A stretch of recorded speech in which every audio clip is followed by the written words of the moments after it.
Thank you, Michael. Well, we're a little late, but we have 5 or 10 minutes for questions. So if you have any questions. No questions? Yes? Can you please bring him the microphone?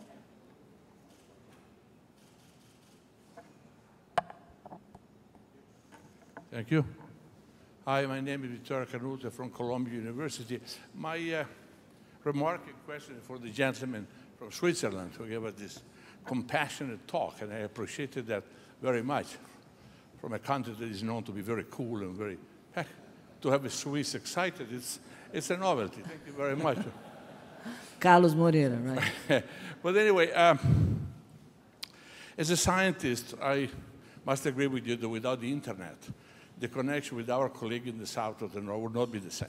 So for us, the internet has been a way to have friends and collaboration all over the world. That's a fact of life. So internet for us is a godsend. However, from the point of view of strictly political consideration, it's very dangerous because people know more. When people know more, they want freedom. So that's why many countries do not like the internet. The example, the asymptotic example, of course, is North Korea, where presumably 2 people have the internet, the president and his best friend. Now, don't you find that in the extrapolation of the internet, you will have some political barrier to find? And how do you plan to, and I hope that you will be able to bypass them. Thank you very much.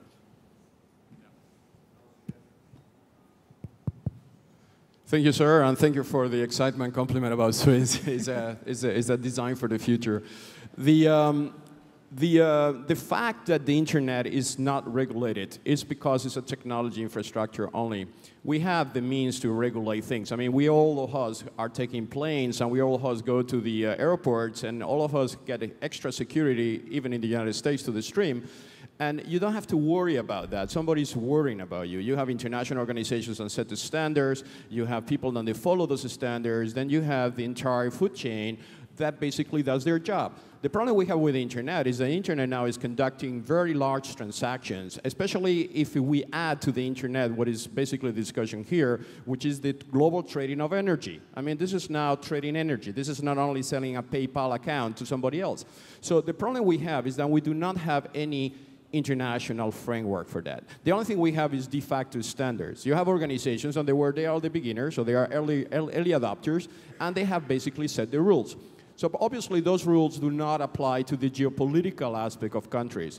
Brazil now is emerging as a giant. Brazil is the 5th economy of the country. Brazil has not participated on the designs of those rules. So as a consequence, Brazilian companies are going to get punished by the fact that they are not in the negotiation table. So basically what we are trying to do, and this is the work done in Geneva, actually in the United Nations, but also the World Economic Forum, also the Clinton Initiative, and now here at the Sustainable Development Forum, is to create a framework which is inclusive, on where countries do not get left out just by the fact that they were not on the first negotiation roundtable. The benefit for that is to create a more inclusive model and be able to distribute the wealth of the internet to the generations to come equally.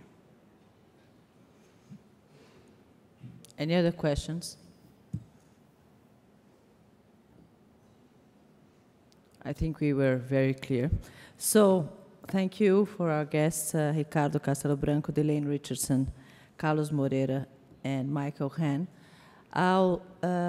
Ladies and gentlemen, we had a terrific session this morning, and we now have a break to talk about everything we heard here, and also for our lunch that's going to be held on the 3rd floor. And we have to come back at 1:30, okay? Thank you.